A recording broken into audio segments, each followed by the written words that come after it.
नमस्कार, पाठशाला की वीकेंड क्लास में आपका स्वागत है। मैं हूं सुशांत सिन्हा।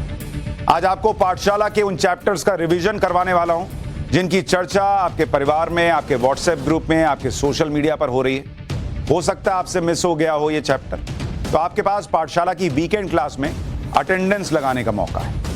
आइए अब पाठशाला में पहली क्लास, और इसमें उस राजा का चैप्टर जिसने लाखों हिंदुओं पर अत्याचार किए, लेकिन हमारे इतिहास की किताबों में जो हमें पढ़ाई गई, जो सीरियल हमें उस राजा पर बनाकर दिखाया गया, उसमें उसे हीरो की तरह बताया गया। इतिहास की किताबों में साजिशन हटाए गए इन्हीं पन्नों का आज नया चैप्टर आपके लिए लेकर आया।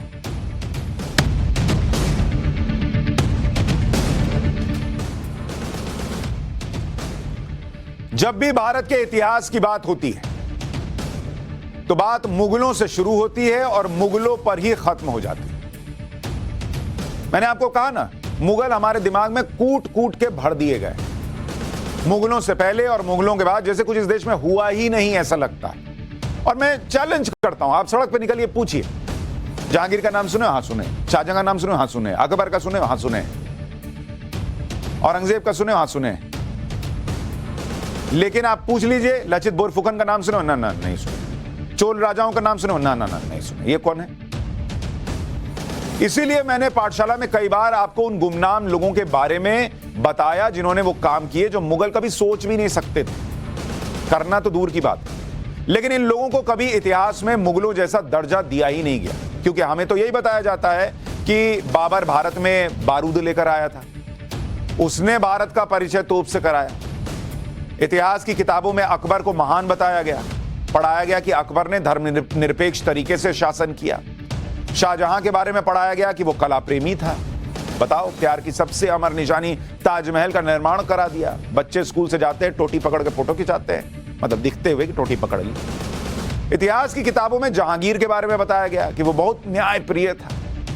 यहां तक कि औरंगजेब के बारे में भी बहुत कुछ लिख दिए, अत्याचारी था वगैरह वगैरह, थोड़ा बहुत पढ़ा के कि हाँ बहुत न्यायप्रिय भी था, मेहनती बादशाह भी था, ये सब भी बता दिए। इन सभी के बारे में इतिहास की किताबों में पन्ने भर भर दिए गए। लेकिन जब बात पन्नों के, भारत के असली नायकों के नाम बताने, उनके काम बताने की आई, उससे पन्ने भरने की आई, तो ऐसा लगता है जैसे इतिहास लिखने वालों की याददाश्त चली जाती है, वो गजनी बन जाती है, उनको समझ ही में नहीं आता क्या लिखना है। फिर 15 मिनट बाद याददाश्त आती है, फिर मुगल के बारे में लिखने लगते हैं। और इसलिए हम आपको पाठशाला में उन भूले हुए नायकों के बारे में बताते रहे। जैसे हमने राजा सुहेल देव के बारे में बताया, जिन्होंने लगभग 1000 साल पहले आक्रांता महमूद गजनवी के भतीजे सालार मसूद को बहराइच के युद्ध में मार गिराया था। लेकिन राजा सुहेल देव को भुला दिया गया। इतिहास लिखने वाले गजनियों को याद ही नहीं रहा कि इसके बारे में भी लिखना है, इनके बारे में भी लिखना है, जबकि सालार मसूद की मजार बना दी गई। हमने चोल साम्राज्य के हिंदू राजाओं के बारे में आपको बताया, जिन्होंने आज से 1200 साल पहले ऐसे ऐसे काम किए जो उनके बाद आने वाले मुगल सोच भी नहीं पाए। चोल राजाओं के पास अपनी नौसेना थी, उनका साम्राज्य विदेशों तक फैला था, उन्होंने ऐसे ऐसे मंदिर बनाए जिसके सामने ताजमहल फीका पड़ जाए। लेकिन स्कूलों के क्या कैंप्स जाते हैं? जरा आओ, चोल राजाओं ने जो बनाया वो साइंस का ऐसा नमूना है कि लोग, बच्चों को देखना चाहिए। नहीं, वही टोटी पकड़ के फोटो खिंचा रहे हैं। अरे वो फोटो खिंचवाइए, फिर उधर भी लेके ना जाइए।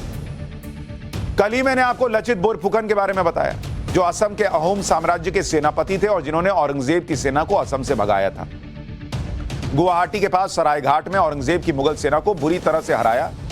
लेकिन इतिहास की किताबों में लचित बोरफुकन को कभी उचित जगह मिली नहीं। आप में से 90% लोगों को पता नहीं होगा कौन है लचित बोरफुकन। इस तरह से इस देश में हिस्ट्री की किताबें लिखकर हमको पढ़ाई गई हैं स्कूलों में, कॉलेजेस में। और इसी को लेकर आज ही प्रधानमंत्री नरेंद्र मोदी ने भी कहा कि हमें साजिश के तहत गुलामी का इतिहास पढ़ाया जाता है या पढ़ाया जाता रहा है, जबकि भारत का इतिहास योद्धाओं का इतिहास है, बलिदान का इतिहास है। एक बार प्रधानमंत्री को सुन लीजिए, फिर आज मैं आपको वीर योद्धा जिन्हें बताया गया उनके बारे में भी बताऊंगा।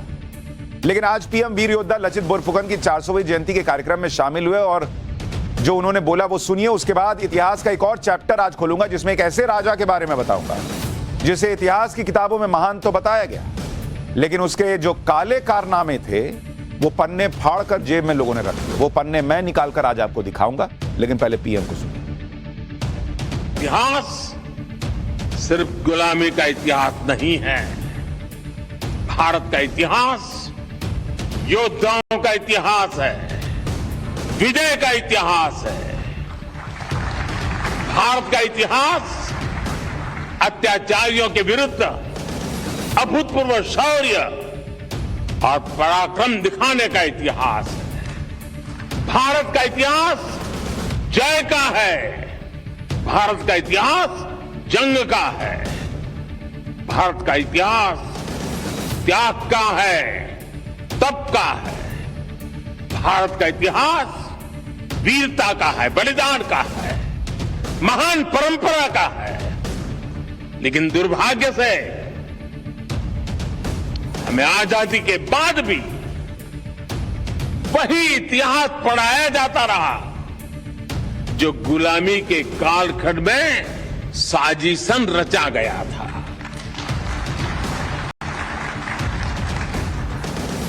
आजादी के बाद जरूरत थी हमें गुलाम बनाने वाले विदेशियों के एजेंडे को बदला जाए, लेकिन ऐसा नहीं किया गया। देश के हर कोने में मां भारती के वीर बेटे बेटियों ने कैसे आतताइयों का मुकाबला किया, अपना जीवन समर्पित कर दिया।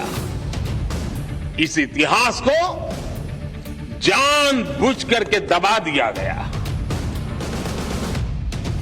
देश के प्रधानमंत्री मंच से खड़े होकर कह रहे हैं कि हमें जो इतिहास बताया गया वो साजिशन ऐसा बताया गया है जिसमें आक्रांताओं आतताइयों को गौरवान्वित किया गया है। लेकिन जो लोग लड़े, जिनका गौरवशाली इतिहास है, उन्हें साजिशन दबा दिया गया। और इसलिए जब मैं पाठशाला में ये आपको बताता हूं तो सिर्फ सुनिए मत, ये जानकारियां दूसरों को बताइए। जो लोग पाठशाला नहीं देख रहे हैं उनको लाइए, दिखाइए, क्योंकि ये एक मुहिम है। क्योंकि इस देश के अंदर इतिहास के पन्ने सिर्फ ऐसे लोगों के नाम से, उनके काम से भर दिए गए, जैसा लगता है उन्होंने ही सब कुछ किया। इतना ही नहीं हुआ, दो चीजें हुई। एक, कईयों को इतिहास के पन्नों से हटा दिया गया, मिटा दिया गया, बताया नहीं गया उनके बारे में, उनका गौरवशाली इतिहास। और दूसरा, कई लोगों को हीरो दिखाने के चक्कर में उनके पन्ने जो थे, जहां वो विलेन दिखते थे, वो फाड़ दिए गए। आज वैसे ही पन्ने लाए, क्योंकि हमारे यहां अब तक ये होता रहा है कि अपनी सुविधा से जो चीज बतानी है बता दी गई, बाकी छुपा लिया गया। आज जिसके बारे में बात कर रहा हूं उसका नाम है टीपू सुल्तान। टीपू सुल्तान के बारे में जो हुआ आपको सुनना चाहिए। टीपू सुल्तान 18वीं सदी में कर्नाटक के मैसूर राज्य का शासक था। बहुत सारे लोगों ने नहीं देखा होगा, हम लोग जब बचपन थे टीपू सुल्तान सीरियल आता था। इतिहास की किताबों में टीपू सुल्तान को शेरे मैसूर बताया गया। टीपू सुल्तान और उसके पिता हैदर अली ने अंग्रेजों को कई युद्धों में हराया था। यह हमें बताया गया, हमें सीरियल में दिखाया गया कि देखो ये अंग्रेजों से लड़ रहे थे, अंग्रेजों को हरा रहे थे, तुम्हारे हीरो। आज जरा हीरो के पन्ने मैं दिखाता हूं। अंग्रेजों के साथ चौथे युद्ध में टीपू सुल्तान लड़ाई में मारा गया। टीपू सुल्तान की तलवार बहुत मशहूर हुई थी, जो वुड्स स्टील से बनी हुई थी और जिससे वो दुश्मन के लौह कवच को भी आसानी से चीर देता था, यह बताया गया। लेकिन मैं पूछना चाहता हूं कि टीपू सुल्तान के बारे में किताबों में कई ऐसी बातें हैं जो हमने रिसर्च की और हमें मिली, जो मैं अभी आपको आगे बताऊंगा, वो क्यों नहीं बताई गई। मैं आपको बताना चाहता हूं, टीपू सुल्तान की तलवार के बारे में किताबों में बताया गया, टीवी सीरियल तक बना। यह बताया जाता कि टीपू सुल्तान की तलवार के हैंडल पर कुरान की आयतें भी लिखी हुई थी। लेकिन यह नहीं बताया जाता कि टीपू सुल्तान के तलवार के हैंडल पर जो लिखा था उसका मतलब क्या है। मैं आपको तस्वीर दिखाता हूं। यह टीपू सुल्तान के तलवार की जो तस्वीर है वो यहां डालिए। टीपू सुल्तान की यह तलवार है और इसका जो हैंडल है, अगर आप देखेंगे, ये हैंडल, इसको जरा पॉज कीजिए एक सेकंड। ये आप जो देख रहे हैं, इस हैंडल पर ये आयत लिखी हुई है या कुछ लिखा हुआ है। इसको जरा जूम करके दिखाइए। टीपू सुल्तान की तलवार के हैंडल पर जो लिखा था उसका मतलब हमें नहीं बताया गया।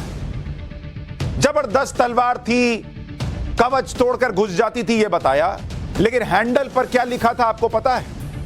हैंडल पर लिखा था, मेरी विजयी तलवार काफिरों के विनाश के लिए चमक रही है। इस देश के अंदर जिस आदमी को हीरो बता रहे हैं, उसका यह हिस्सा क्यों नहीं बताया कि वो तलवार पर लिखता था कि काफिरों के विनाश से चमक रही है तलवार? ये क्यों नहीं बताया? इतिहास की किताबों में टीपू सुल्तान को महान और बहादुर बताया गया, पर यह क्यों नहीं बताया गया कि वो दक्षिण भारत का औरंगजेब था? इतिहास के पन्ने कहते हैं कि वो दक्षिण भारत का औरंगजेब था। टीपू सुल्तान के बारे में दावा किया जाता है कि उसने अपने राज में हजारों महिला, पुरुष, बच्चों का कत्लेआम किया। जिन्होंने ये बातें बताई उनके बारे में उन्होंने जो लिखा वो क्यों नहीं बताया गया? और इतना ही नहीं, अत्याचार ही नहीं किया, फिर उन्हें गुलाम बनाया।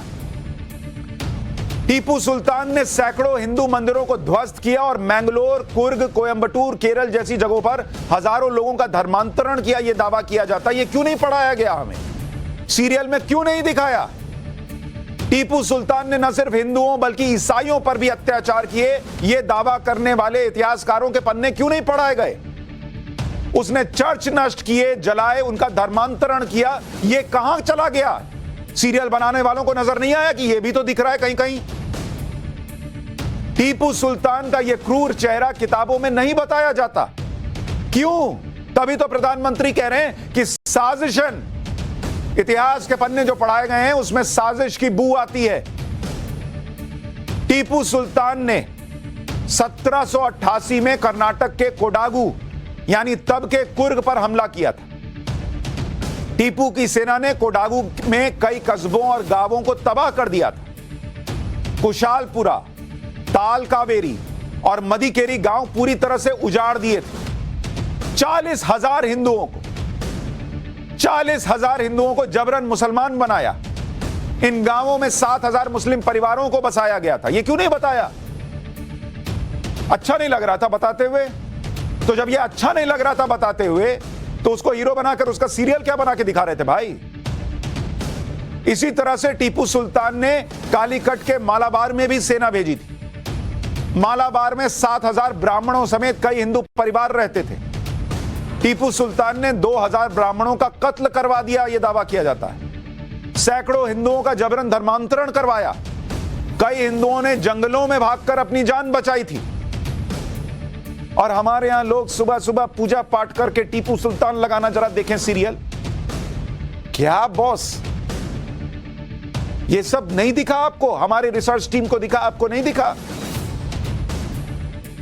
कालीकट में टीपू सुल्तान की सेना के अत्याचार के बारे में पुर्तगाली यात्री फादर बार्थोलोम्यू ने अपनी किताब the voyage to the East Indies में लिखा है कि 30,000 बर्बर सैनिकों के दल ने रास्ते में जो मिला उसे मार डाला। सैनिकों के साथ एक हाथी पर सवार टीपू सुल्तान भी चल रहा था। उसके पीछे 30,000 सैनिकों का एक और दल था। कालीकट में ज्यादातर पुरुषों और महिलाओं को फांसी पर लटका दिया गया। फांसी पर लटका देने वाले का बैठ के सीरियल देख रहे थे। लगाना जरा, एंटीना घुमाना जरा, साफ नहीं दिख रहा टीपू सुल्तान। साफ तो आज दिख रहा है जब मैं दिखाऊंगा। मासूम बच्चों को उनकी माओं के गले से बांधकर फांसी पर लटकाया गया, यह लिख रहा है एक भाई। ये पन्ने क्यों नहीं बताए? हिंदुओं और ईसाइयों को कपड़े उतारकर हाथियों के पैरों से बांध दिया गया था और हाथियों को तब तक घुमाया गया जब तक लोगों के शरीर के टुकड़े टुकड़े नहीं हो गए। यह भी तो टीपू सुल्तान ही था ना। उस वक्त के एक जर्मन यात्री गंटेस्ट ने भी कालीकट में टीपू के अत्याचारों के बारे में बताया था। 1788 में टीपू सुल्तान 60,000 की सेना लेकर कालीकट आया और उसने सब तबाह कर दिया।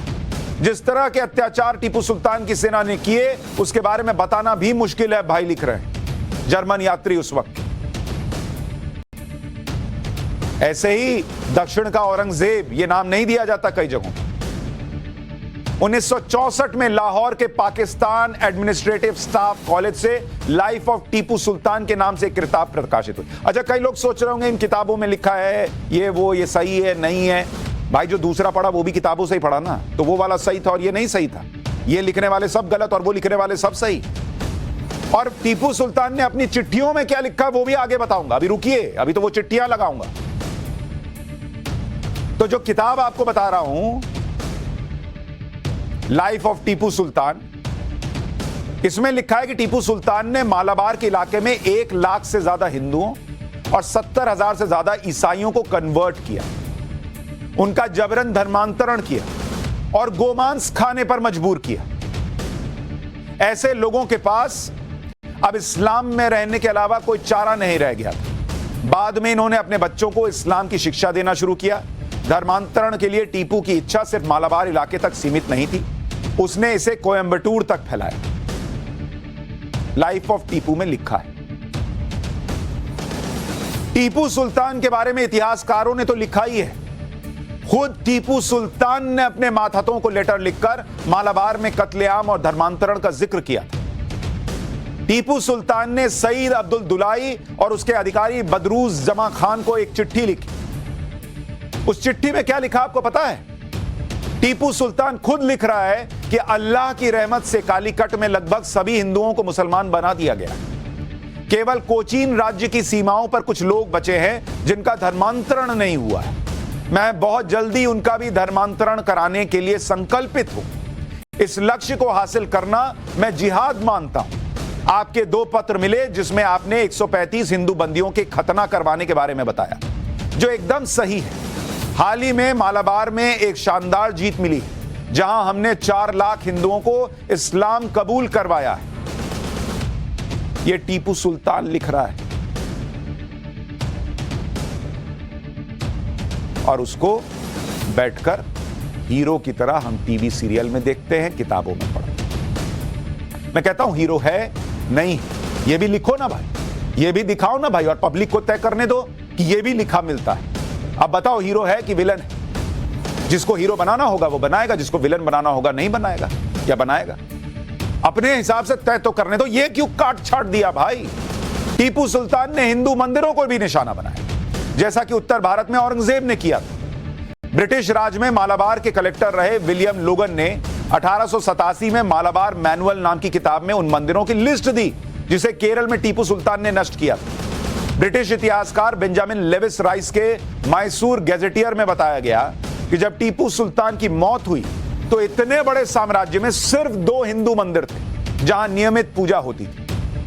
ब्रिटिश काल के अफसरों और कई इतिहासकारों के मुताबिक टीपू सुल्तान ने करीब 8,000 मंदिरों को तोड़ा था। यह दावा किया जाता, 8,000 मंदिरों के तोड़े जाने का दावा। इतिहासकार रवि वर्मा की किताब इतिहासकार रवि वर्मा के मुताबिक टीपू सुल्तान ने जिन मंदिरों को तोड़ा उसका जिक्र मालाबार गजेटियर में है। इनमें प्रमुख मंदिरों में तिरुनाव्या मंदिर, जो पूरे भारत में ऋग्वेद की पढ़ाई का केंद्र था, उसको तोड़ दिया गया, यह कहा गया। नरसिम्हा मूर्ति मंदिर, जिसे 4000 साल पुराना बताते हैं, उसके तोड़े जाने की बात। कोझिकोड का ताली महादेव मंदिर, कोझिकोड का तिरुवन्नूर शिवा मंदिर जैसे सैकड़ों मंदिर शामिल हैं। हालांकि कई इतिहासकारों और टीपू सुल्तान के समर्थकों का मानना है कि टीपू सुल्तान हिंदू विरोधी नहीं था। उसने तो मंदिरों को दान दिया था और मंदिरों की सुरक्षा करता था। जैसे जो आपको बताया गया उसका रिवीजन कराता हूं। आपको बताया गया कि टीपू सुल्तान ने कर्नाटक के श्रृंगेरी मठ को मराठों के आक्रमण से बचाया। श्रृंगेरी मठ के जीर्णोद्धार के लिए टीपू सुल्तान ने दान भी दिया था। टीपू सुल्तान ने अपनी राजधानी श्रीरंगपट्टनम के श्रीरंगनाथ मंदिर को भी चांदी का पात्र दान किया था। इसके अलावा नंजनगुड़ा में स्थापित नंजुंडेश्वरा मंदिर में मूर्ति स्थापित करवाई। लेकिन कई इतिहासकारों का मानना यह भी है कि टीपू सुल्तान ने कुछ मंदिरों के साथ जो दरियादिली दिखाई वो उसकी रणनीति का हिस्सा था, क्योंकि टीपू सुल्तान अंग्रेजों के साथ तीसरे युद्ध में बहुत कमजोर पड़ गया था। उसके सामने मराठा निजाम और अंग्रेजों की चुनौती थी। हिंदू बहुल प्रजा को खुश करने और मराठा आक्रमण से खुद को बचाने के लिए टीपू सुल्तान ने इस तरह की नीति को बाद में अपनाया। ये कई इतिहासकार दावा करते। तो इस दावे को भी तो बताना था, क्योंकि ये वही टीपू सुल्तान है जिसके बारे में इतिहासकार के.एम. पणिक्कर ने लिखा है कि जब केरल के एक राजवंश चिराकल राजाओं ने एक मंदिर को ध्वस्त न करने के लिए टीपू सुल्तान को सोना और चांदी देने का ऑफर दिया, तो टीपू सुल्तान ने यह कहा कि तुम पूरी दुनिया भी मुझे दे दो तो मैं हिंदू मंदिर को ध्वस्त करने से खुद को नहीं रोकूंगा। पूरी दुनिया की दौलत दे दो तब भी हिंदू मंदिर को ध्वस्त करने से नहीं रोकूंगा, ये इतिहासकार लिख रहे हैं। और सिर्फ कुछ मंदिरों के लिए जो किया वो बताकर ये बता दिया गया कि अरे यहां हिंदू लेके चलता था भाई। और ये पिछला सारा जो बता रहे हैं, ये जो लिखा हुआ ये क्या है? टीपू सुल्तान ने अपनी राजधानी श्रीरंगपट्टनम में एक जामा मस्जिद बनवाई थी। मस्जिद बनाने के लिए मंदिर को तोड़ा गया था। 1935 के आर्कियोलॉजिकल सर्वे की रिपोर्ट में इस बात का जिक्र है। इस रिपोर्ट में लिखा है कि टीपू सुल्तान ने आंजनेय मंदिर को तोड़कर उसकी जगह जामा मस्जिद बनाने का आदेश दिया, जिसके बाद आंजनेय मंदिर को तोड़ा गया और मंदिर में रखी देवी देवताओं की मूर्तियों को तोड़कर उससे जमीन को समतल किया गया। ये बातें सुनकर आपको याद आ रहा है जब मैं औरंगजेब का इतिहास बता रहा था तो क्या बातें आई थी? ऐसी चीजें सुनी थी आपने तब? औरंगजेब और टीपू सुल्तान का कनेक्ट जो लोग कहते हैं दक्षिण का औरंगजेब समझ में आ रहा है। और उस जमीन पर जामा मस्जिद का निर्माण किया गया। इस मस्जिद में एक मदरसा संचालित होता है जिसके बारे में 2004 में एएसआई का एक पत्र सामने आया था, जिसमें एएसआई ने मदरसे को अवैध कहा था। टीपू सुल्तान के अत्याचार सिर्फ हिंदुओं तक सीमित नहीं थे। टीपू सुल्तान ने ईसाइयों का भी जबरन धर्मांतरण करवाया और कई चर्च भी तोड़े। 1820 से 1827 तक मद्रास के गवर्नर रहे मेजर जनरल थॉमस मुनरो ने लिखा कि टीपू सुल्तान ने कर्नाटक में 27 कैथोलिक चर्च गिराने का आदेश दिया। मैंगलोर में 60,000 ईसाइयों को गिरफ्तार कर लिया था।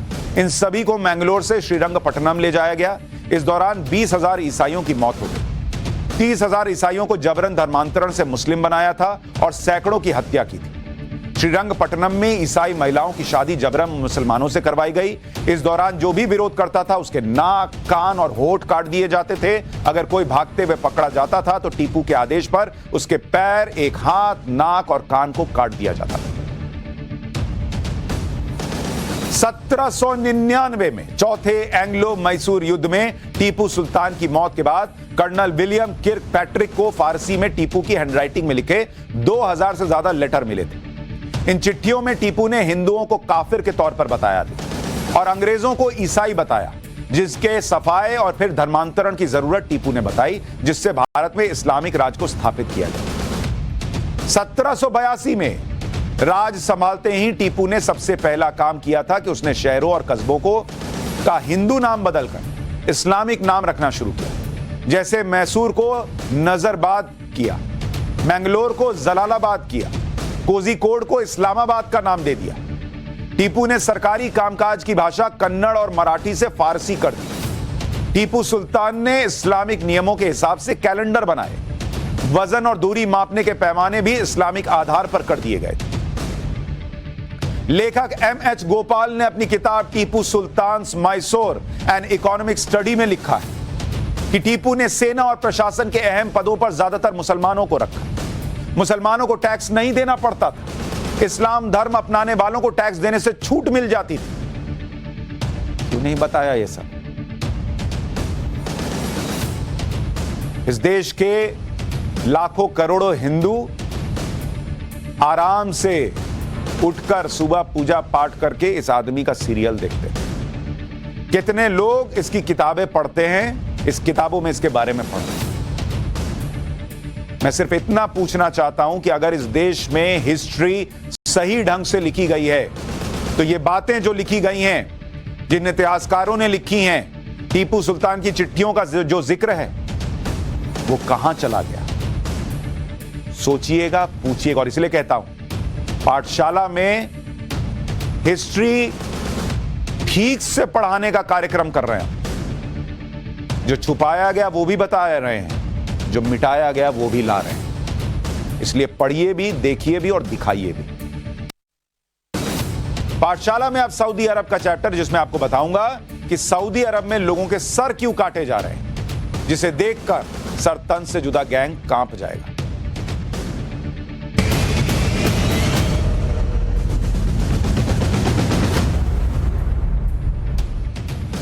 सऊदी अरब ऐसा देश है जहां मौत की सजा बहुत सामान्य है। सऊदी अरब में इस साल अब तक 144 लोगों को मौत की सजा दी जा चुकी है। और यह खबर आपको इसलिए बता रहा हूं कि हमारे यहां जो लोग सोचते हैं, कहते हैं भारत में डर का माहौल है, सरकार ये कर रही है, वो कर रही है, यहां तो आप खुले में सर तन से जुदा के नारे लगा रहे हैं। लेकिन सऊदी अरब में देखिए किन बातों पर मौत की सजा दी गई। 144 लोगों को मौत की सजा दी गई है सऊदी अरब के अंदर। 10 नवंबर से 22 नवंबर के बीच, 10 नवंबर से 22 नवंबर इसके बीच 17 लोग मौत की सजा मिली। 17 लोगों को मौत की सजा, और इन 17 लोगों में से ऐसा नहीं है कि इंडिया के, 4 सीरिया के, 3 पाकिस्तान के हैं, इसलिए आपको धर्म भी पता चल रहा होगा। 3 जॉर्डन के हैं और 7 सऊदी अरब के ही नागरिक हैं।